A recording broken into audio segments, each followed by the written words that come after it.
Bueno, en primerísimo lugar, tengo que agradecer al PUEC, UNAM, a Javier Delgado, Álvaro Paipilla y demás colegas que colaboran ahí por el espacio que nos ofrecen para presentar este libro. En segundo lugar, quiero señalar que para mí es un honor compartir esta presentación con Olimpia Niglio, con Ángela Giglia, dos colegas de una enorme trayectoria académica, muy reconocidas, muy queridas en nuestro medio, entre colegas y con estudiantes. La idea original, bueno, es que yo no presento el libro, pero sí quisiera contextualizar cómo surge nuestro libro, cómo es que los mercados han emergido como un tema muy importante en las políticas públicas, en proyectos de diversos inversionistas, en las investigaciones académicas, y también los mercados son objeto de disputas entre distintos actores sociales, económicos y políticos, y en este contexto, pues hablar del origen de nuestro libro. Para empezar, quisiera hacer dos comentarios. Uno, empezar con Pablo Neruda. Pablo Neruda escribió en un libro que le publicaron de manera post-mortem, Confieso que he vivido. En el apartado de México, Pablo Neruda dice que México está en sus mercados. En la década de los 40, cuando Pablo Neruda llega a México, dice, el auténtico México no está en la charrería, no está en el cine de Cantinflas, no está en las rancheras, sino que está en sus mercados. Y Pablo Neruda, de una manera bellísima, va describiendo las frutas abiertas que él huele, come, ve en los mercados. Él describe los bellísimos productos que fecundos dedos de esta región han producido y se presentan en los mercados. Bueno, estos pasajes que Pablo Neruda nos dice, pues en realidad se pueden aplicar para cualquier otro mercado, en cualquier otra ciudad o en cualquier otro país. Creo que el principal mensaje de Neruda es que las culturas, los países, las ciudades se pueden conocer a través de sus mercados, porque los mercados son cultura.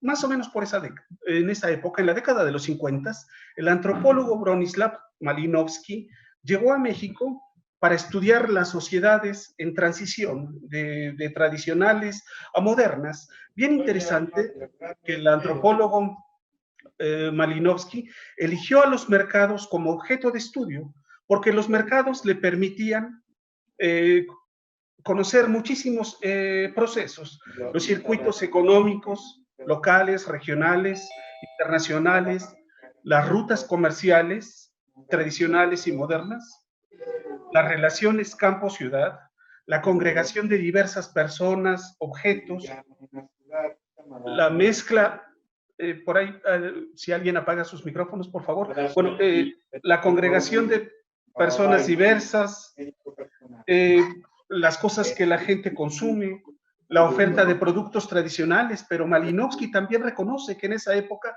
los mercados ya vendían productos importados del extranjero. Y también a él le permitían conocer las prácticas religiosas y las costumbres paganas. Así Malinowski, desde la década de los 50, reconoce que los mercados no son islas urbanas, no son islas comerciales. Los mercados son nodos que articulan distintas redes de relaciones sociales, culturales, económicas, políticas, etcétera. Seguramente muchos colegas, o algunos colegas, pero sobre todo inversionistas, sobre todo funcionarios públicos, van a decir, bueno, esas descripciones de Neruda y de Malinowski están hechas en el pasado, antes de la proliferación de los supermercados y antes de que el capitalismo neoliberal transformara profundamente las formas de consumo de las sociedades. Pero bueno, esto no es así. Digamos, esto no es así. Varios colegas han demostrado en distintas publicaciones que los mercados están vivos, que los mercados siguen desempeñando las funciones para las que fueron creados, aunque tal vez no en las mejores condiciones. Digamos, en este contexto, el libro que coordinamos Olimpia y quien habla, se suma a otros esfuerzos que han hecho otras investigadoras recientemente, como Sara González, Ángela Giglia, por mencionar algunas de ellas. Desde el origen, Olimpia Niglio y yo quisimos hacer una convocatoria internacional. No queríamos sesgar nuestra convocatoria a un tema en específico, la turistificación. Más bien, incluso nuestra convocatoria se llamó Pasado y Futuro de los Mercados de Abasto. Y bajo este concepto amplio, con preguntas provocadoras, esperábamos recibir una amplia participación de colegas de distintas geografías para que ellos nos contaran desde sus perspectivas teóricas, de sus herramientas analíticas, desde las realidades que ellos viven en sus mercados, en sus ciudades, en los países en donde radican, que ellos nos contaran sobre la problemática de los mercados. Creo que esto lo logramos más o menos conseguir. Recibimos 16, 17 capítulos de distintas ciudades de América Latina, de distintas ciudades de Europa, y conseguimos también la participación de un colega que está aquí en la UNAM, un colega de Líbano que escribiera sobre los mercados de Trípoli.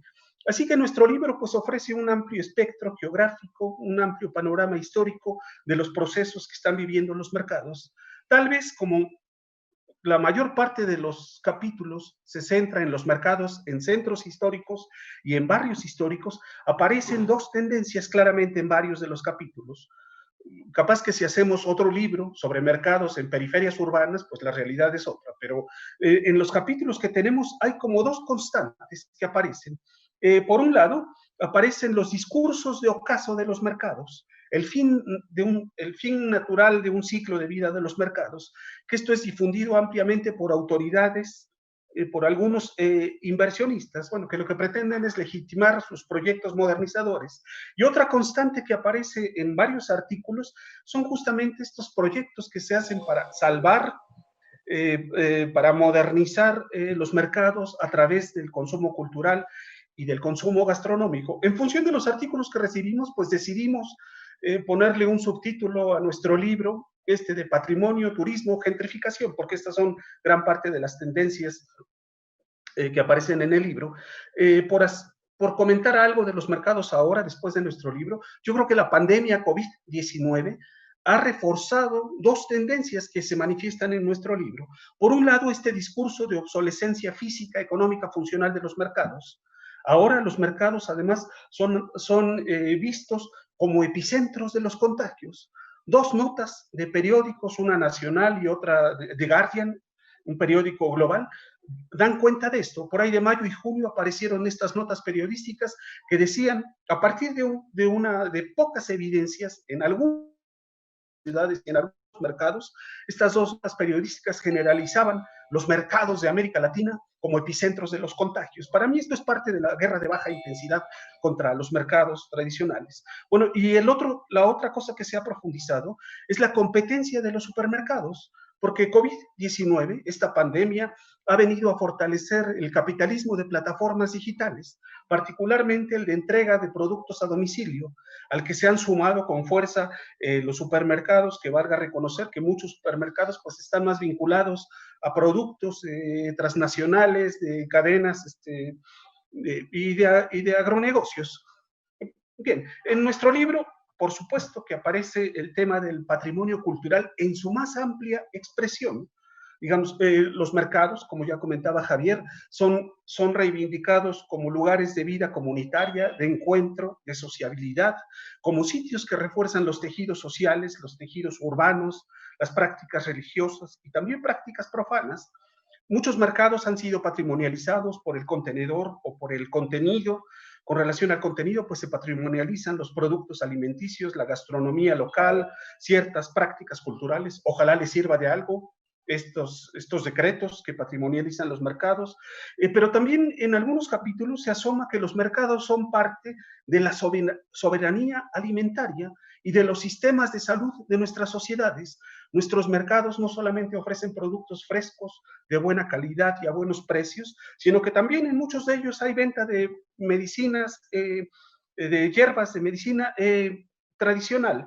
Y finalmente, bueno, por supuesto que en varios capítulos se reivindica que los mercados son parte de la economía popular, de la economía solidaria, porque abren espacio para que mucha gente poco calificada tenga un empleo directo o indirecto. Así que podemos reflexionar sobre digamos, este libro invita a reflexionar sobre los mercados desde distintas escalas, desde las funciones de centralidad que los mercados tienen en nuestros barrios, en nuestros centros históricos, las funciones socioespaciales que estructuran los barrios, los espacios de sociabilidad de la vida cotidiana, e incluso podemos reflexionar sobre los mercados desde nuestras cocinas, desde nuestras mesas del comedor, sobre los productos que comemos. Dos comentarios para cerrar. Estamos cumpliendo 500 años de una conquista.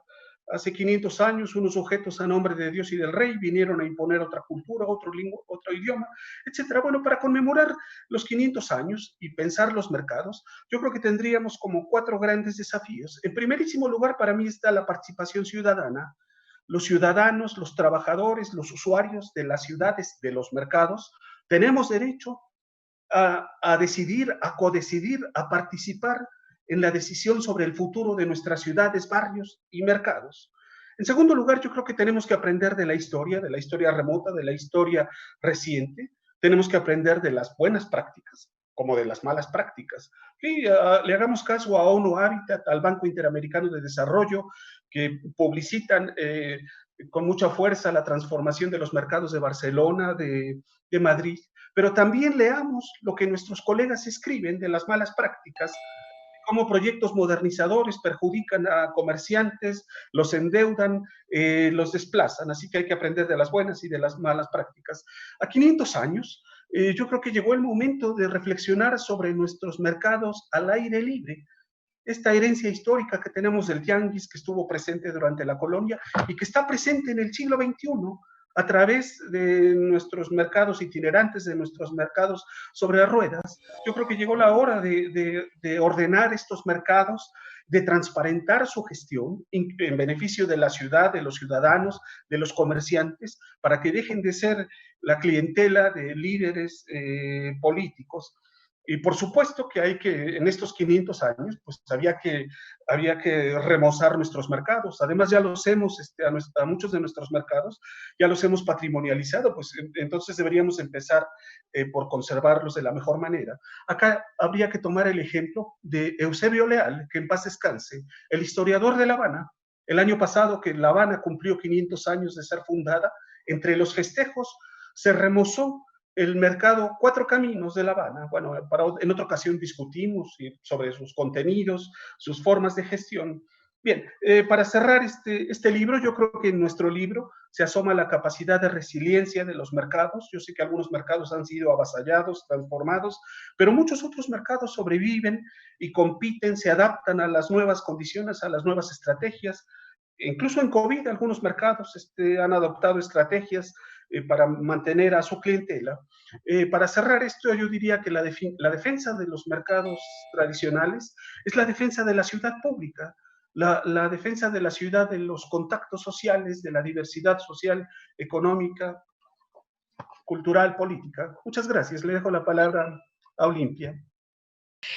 Primero, muchísimas gracias. Yo quiero agradecer obviamente la invitación recibida y a todos los participantes y sobre todo a todos los autores del libro que están participando. Thank you very much for all authors of the book are assisting in this moment. Bien, entonces yo agradezco también a Víctor porque hemos hecho un trabajo junto muy cerrado en estos meses también de pandemia, que nos ha permitido realmente de concluir el libro y de tenerlo listo rápidamente. Esto ha sido una buena oportunidad.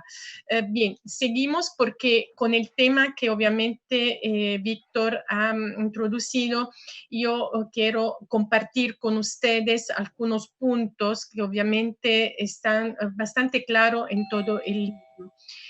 No, está bien la imagen que estamos mirando, perfecto. Obviamente, disculpa, puse una referencia específica que es la ciudad de Florencia, pero obviamente el tema se relaciona muy bien con todos los casos, obviamente, del mercado, porque los mercados, primero, tienen una relación muy estrecha con la ciudad y con la historia de la ciudad, hace parte de la historia. Agradezco, Víctor, porque recordó nuestro amigo, yo puedo decir amigo Eusebio Leal, porque cuando yo estuve en La Habana, cuando lo encontré en su oficina, la cosa magnífica que hicimos juntos fue visitar realmente el centro, sobre todo los mercados de la ciudad de La Habana, porque él me dijo, Olimpia, para conocer la cultura tú tienes que conocer cómo se vive y cómo la gente se relaciona al interior de una ciudad. Y solo el espacio de un mercado te puede permitir de entender eso. Realmente muy agradecida también porque Eusebio nos dejó de poco. Entonces, el tema es que los mercados hacen parte de la historia de la ciudad.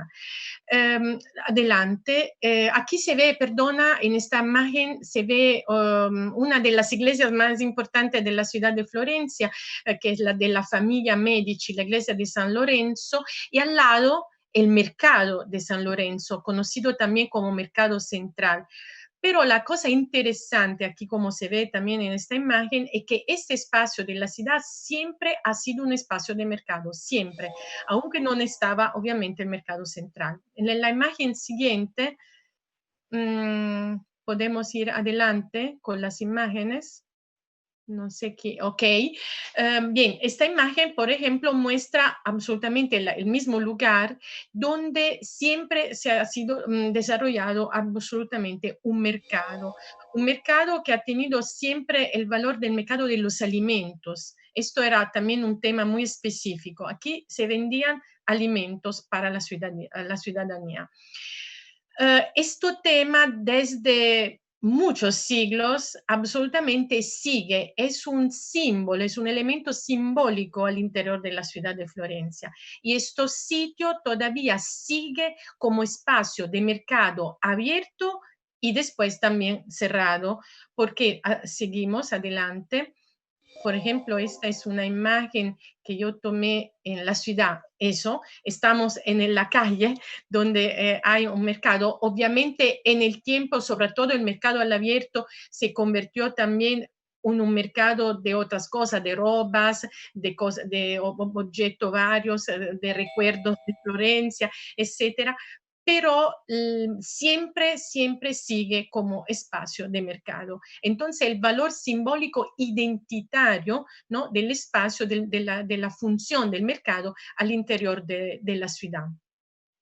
Adelante, porque en este espacio mismo, en una parte en un barrio que obviamente tenía varios problemas, ha tenido Florencia igualmente como toda la ciudad, se demolieron una parte de casas que no tenían gran valor, y en el 1865, cuando Florencia realmente fue confirmada como capital de Italia, porque antes de Roma, Florencia fue capital de Italia por 5 años, se construyó un mercado central, el grande mercado central de la ciudad. Obviamente se construyó en el mismo lugar que para muchos siglos había tenido valor de mercado.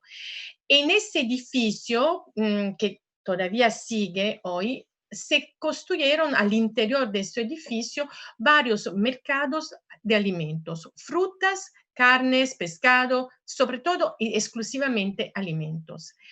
Este uso del mercado como alimentos, seguimos, sigue todavía hoy,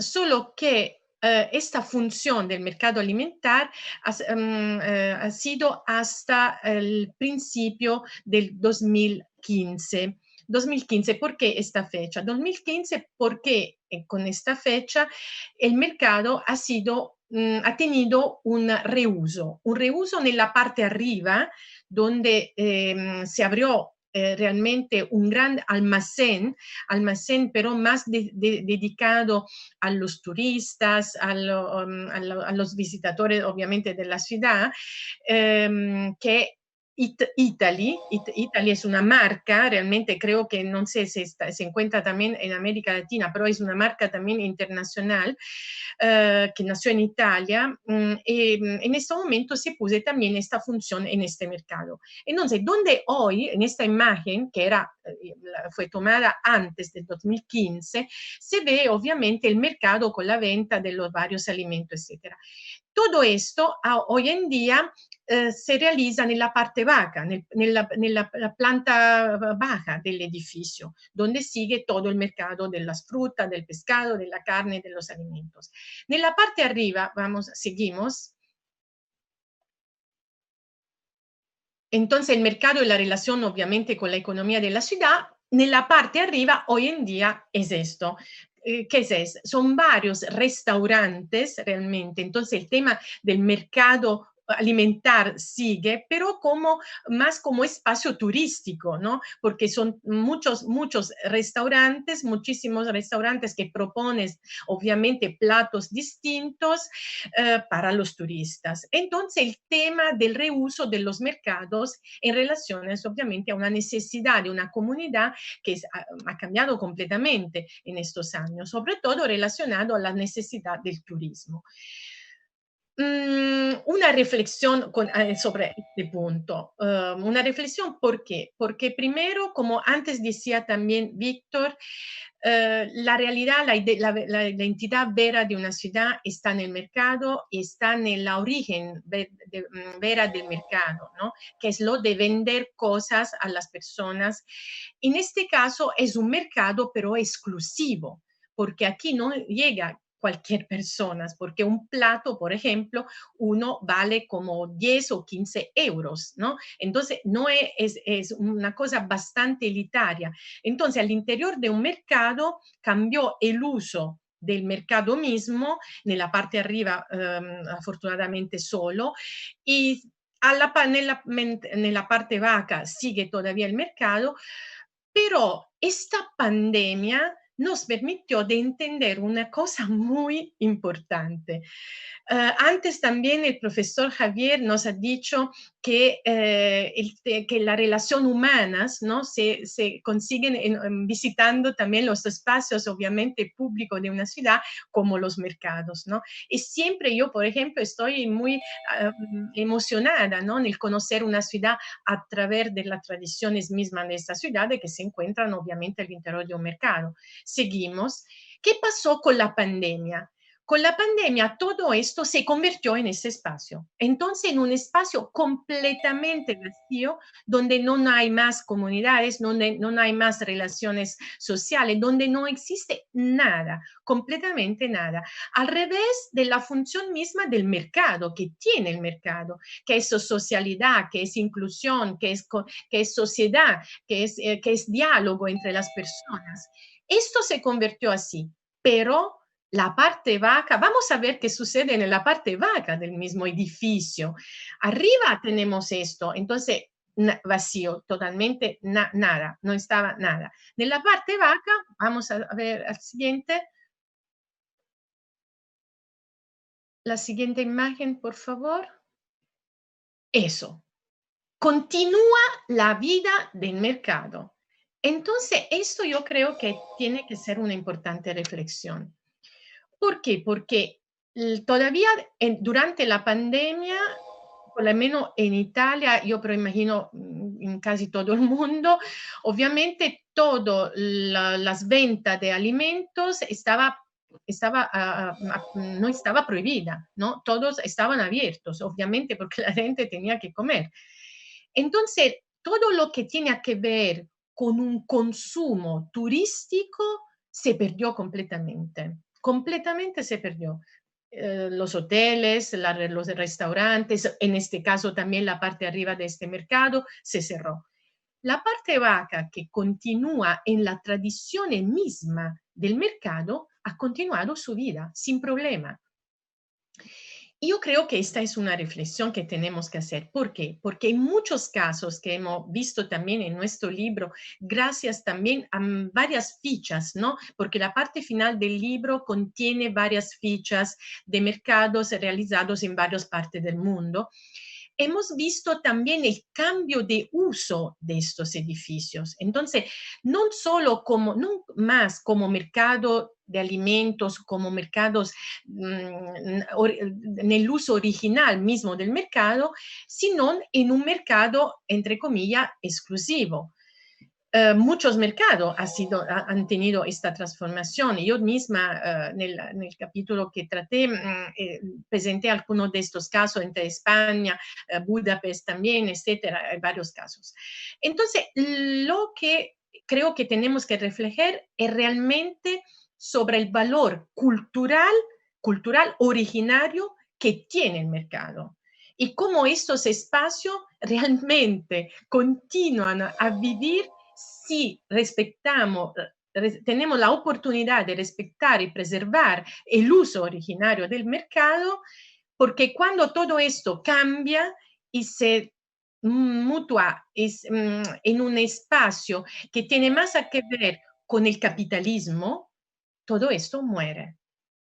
Un virus es suficiente para que todo esto se acabe. Entonces, yo creo que esto merece una gran reflexión al interior también de esta nuestra conversación. Muchas gracias. Bueno, ¿qué decir después de estas dos presentaciones tan exhaustivas, tan problemáticas y tan interesantes? Yo quisiera contarles más bien mi experiencia de lectora del libro, de haber explorado el libro en su versión digital, debo decir, porque veo que ya muchos han preguntado sobre cómo se puede adquirir el libro. Parece que está a la venta en Amazon, en distintos portales en línea. Y no he podido tenerlo físicamente en mis manos, pero me encantaría tenerlo y realmente invito a todos a conseguirlo, porque el libro tiene una riqueza fotográfica enorme. El catálogo de fotos es realmente impresionante.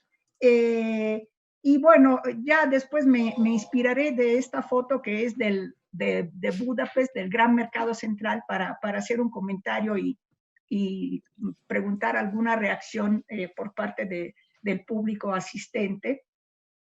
Entonces yo quiero realmente hacer un elogio del esfuerzo que han hecho Víctor y Olimpia al construir este libro, porque nos permite, a través de la competencia y la sabiduría de los distintos autores, pero también a través de este aparato de fotos tan excepcional, tener un panorama realmente casi único de distintos mercados a nivel mundial, que además Víctor y Olimpia han ido a fotografiar personalmente, porque ellos son los autores de la mayoría de las fotos. Y entonces es una gran oportunidad el libro para reflexionar sobre las diferencias y las semejanzas de los mercados públicos alrededor del mundo. Y entonces se presta mucho para preguntarse qué tienen en común estos mercados a lo largo de distintos países. Y tal vez sobre esto se ha hablado ya, ¿no? El mercado es un lugar urbano por excelencia, etcétera. Pero sobre todo me gustaría reflexionar acerca de las diferencias de los mercados en distintos países, para después pasar un poco a hablar de las diferencias al interior de los mercados que conocemos en México. El libro nos permite ver que hay mercados florecientes y mercados casi vacíos, que sin embargo persisten en una condición de resiliencia. Nos permite también ver, y aquí viene al cuento la foto del Gran Mercado Central de Budapest, que hay mercados sumamente ordenados y hay mercados completamente laberínticos, descuidados y también sucios, hay que decir, sin mencionar ninguno en especial, ¿verdad? Pero entonces esa foto del mercado central de Budapest a mí me ha llamado la atención, porque por la toma de donde ha sido realizada la foto, nos damos cuenta de que no hay ninguna ocupación de los pasillos con mercancías. Los pasillos están completamente despejados. Se trata de un pasillo grande, el que tenemos en el centro. Y luego, disculpen, no sé si la pregunta es ociosa, según como ustedes la quieran ver, pero yo lo primero que me pregunté es, ¿y por qué los locatarios no han puesto sus mercancías o su abasto encima en los techos de los locales? Porque lo que estamos acostumbrados a ver en los mercados que yo conozco es que fácilmente si hay un techo del local, este es ocupado por cajas, por lo que el locatario necesita guardar, ¿no? Entonces me pregunto, ¿dónde está aquí el almacén? A lo mejor aquí hay una organización que implica un almacén para los locatarios, o bien los locales parecen pequeños, pero en realidad son muy amplios y hay un espacio interior para que el locatario pueda almacenar sus mercancías. Entonces, ¿a qué viene esto? Viene para pensar que a través de detalles del espacio, nos damos cuenta de lo que hay detrás en términos de la organización del mercado, las relaciones entre los actores que componen el mercado, y en este caso vemos de alguna manera la imbricación entre un elemento espacial, un elemento que es de tipo administrativo y político, porque detrás de la limpieza y el orden de este mercado hay un asunto que yo considero que es, podríamos llamarlo de gobernanza, ¿sí? ¿Cómo se gobierna ese mercado? ¿Cuáles son las reglas adentro del mercado que hacen que podamos admirar casi la techumbre de los locales tan despejada y nos da, digamos, una impresión, junto con toda la arquitectura de este mercado extraordinario, una impresión estética realmente notable, ¿no? Y así hay muchas fotos que son sumamente inspiradoras para preguntarnos alrededor de qué es lo que hace la diferencia entre los mercados en todo sentido, desde el sentido de la organización del espacio, su apariencia, pero sobre todo, mucho más importante, qué es lo que hace las diferencias económicas y las diferencias del orden político de los mercados. Porque anticipo, digamos, lo que es una conclusión mía de lo que he podido entender de los mercados en la Ciudad de México. Si queremos entender los mercados, tenemos que mantener juntos esas tres vertientes.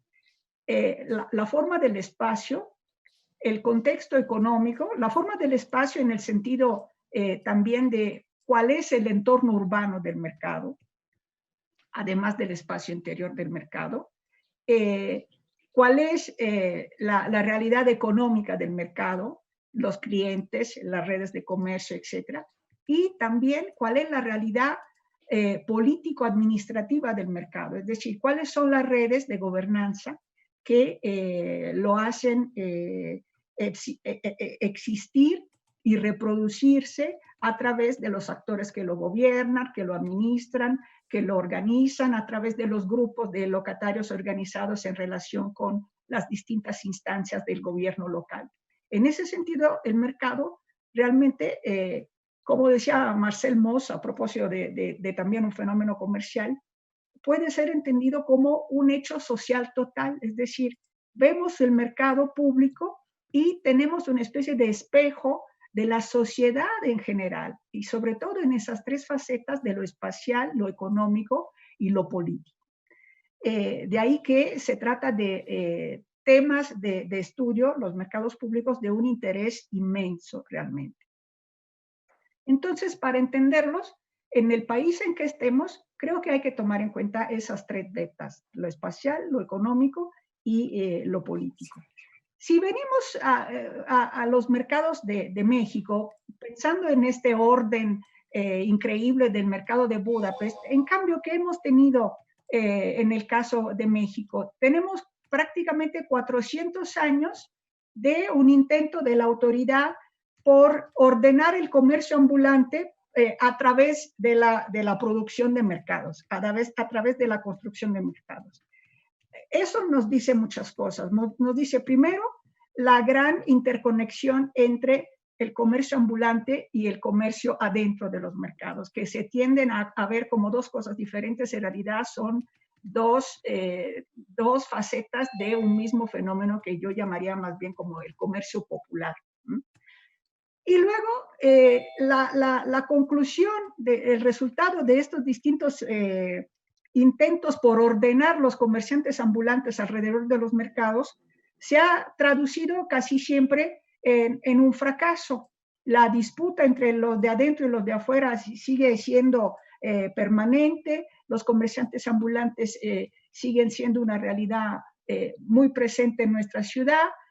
Y entonces yo aquí me preguntaría, en lugar de tratar de eliminar al comercio ambulante como un desorden, ¿por qué no nos preguntamos en cambio por otro concepto que es el orden urbano que gobierna las relaciones entre comerciantes ambulantes, locatarios, autoridades, clientes, habitantes, etc.? Es decir, en lugar de intentar eliminar al comercio ambulante como un elemento de desorden, ¿por qué no estudiamos primero el orden urbano, entendido como ese entramado de reglas que hacen posible las relaciones entre distintos actores, para entonces tener una mucho mejor comprensión de esas relaciones que son comerciales, pero que son también de otra índole, son relaciones entre familiares, entre grupos políticos, y no únicamente entre locatarios de adentro y comerciantes de afuera, ¿no?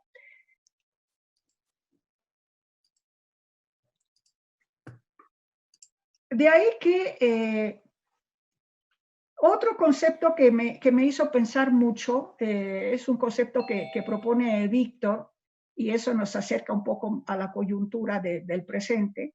Me gustó mucho ese concepto que Víctor propone de modernización selectiva de los mercados en la actualidad. Y esto está vinculado con esas diferencias espaciales, económicas y políticas de los mercados, sobre todo con sus diferencias en cuanto a la ubicación en ciertos entornos espaciales. Es evidente que en esa lógica neoliberal, capitalista, de sacar provecho de todo tipo de espacio, no todos los mercados en cualquier barrio son susceptibles de esa modernización, ¿no? Y aquí es donde lo que tenemos es que la modernización de algunos y el descuido de otros, continuar con el descuido de otros mercados, nos puede llevar a un acrecentamiento de las desigualdades socioespaciales y económicas en nuestras ciudades, que francamente, más en la coyuntura actual, sería algo absolutamente nefasto. Es decir, estamos en un momento en el que hay que repensar las políticas urbanas de una manera mucho más igualitaria y mucho menos atentas a únicamente sacar provecho de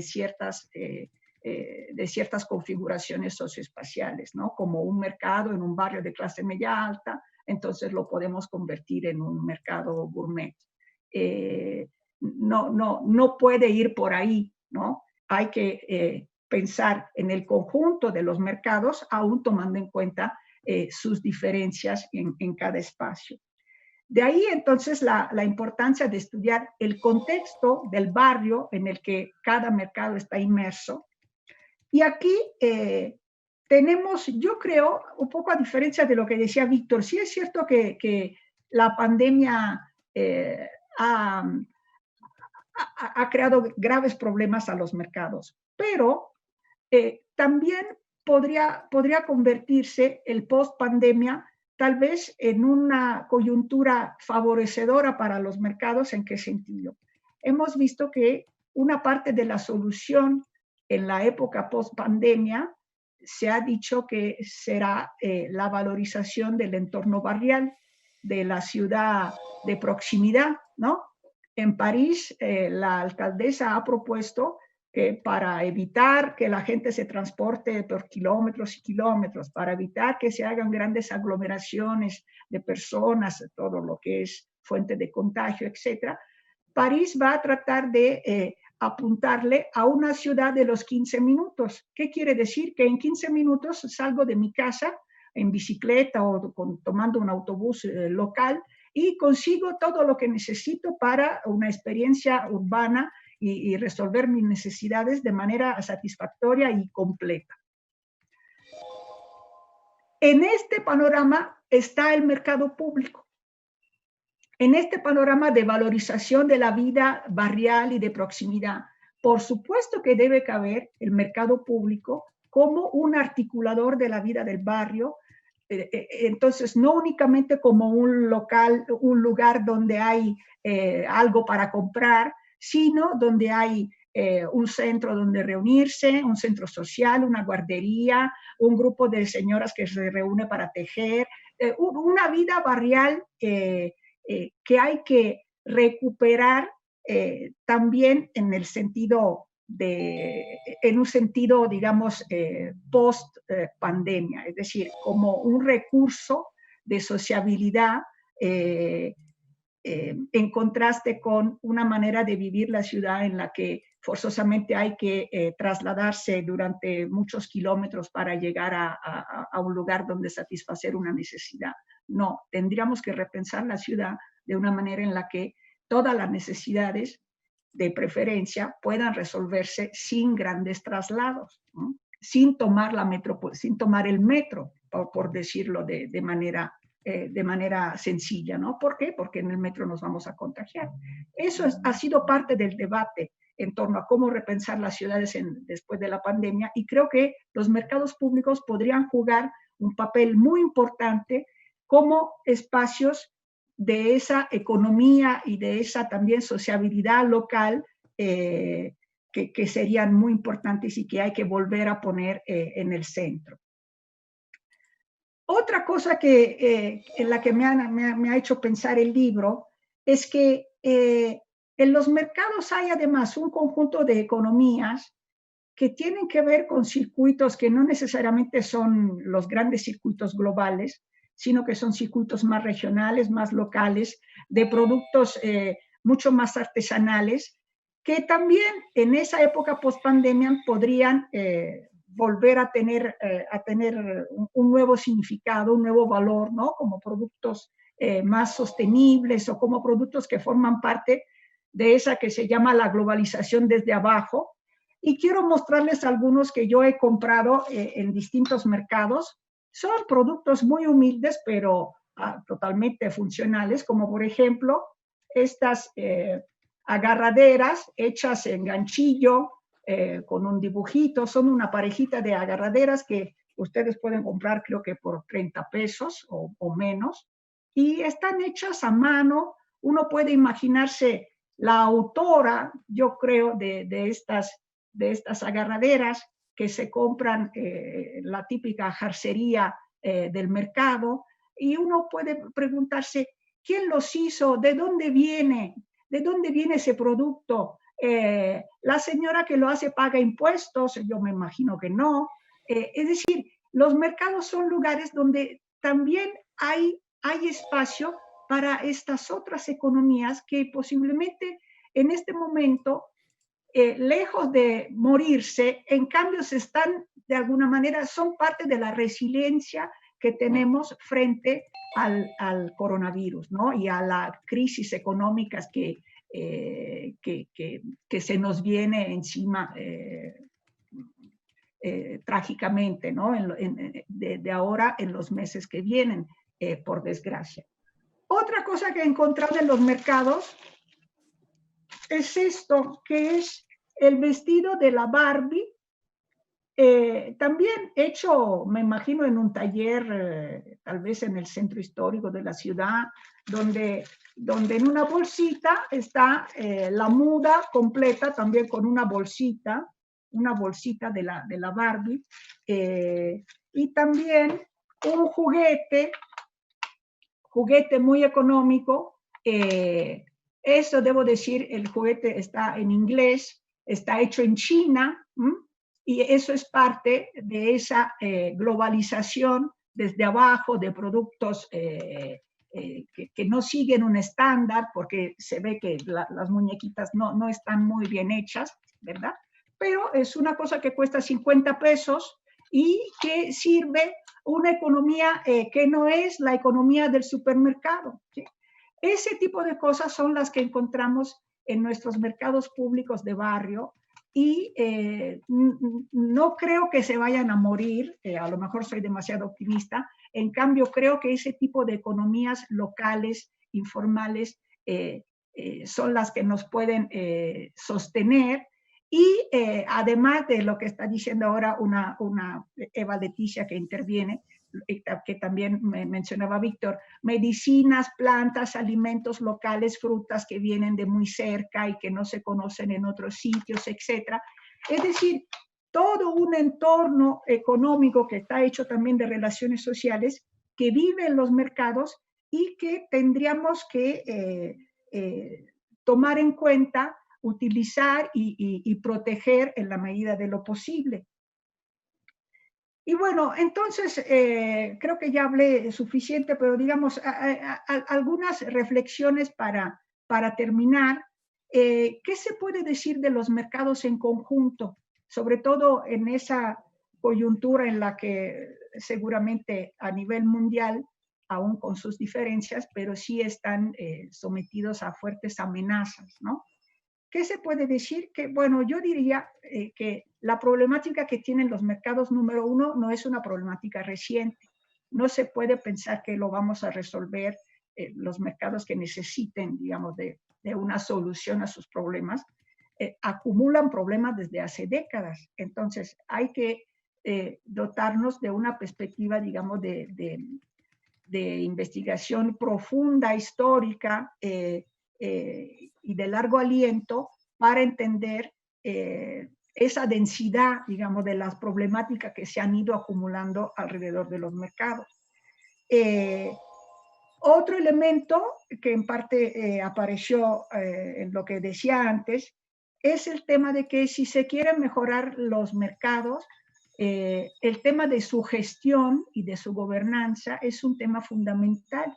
Y aquí está la cuestión muy ardua de la interconexión institucional entre las distintas instancias que gobiernan los mercados, que es un tema muy complejo para entender, pero ahí está el meollo para construir una mejor gobernanza de los mercados que también podría traducirse en condiciones laborales mejores para los locatarios y también eventualmente en entornos más seguros desde el punto de vista de las instalaciones, el mantenimiento adentro de los propios mercados públicos.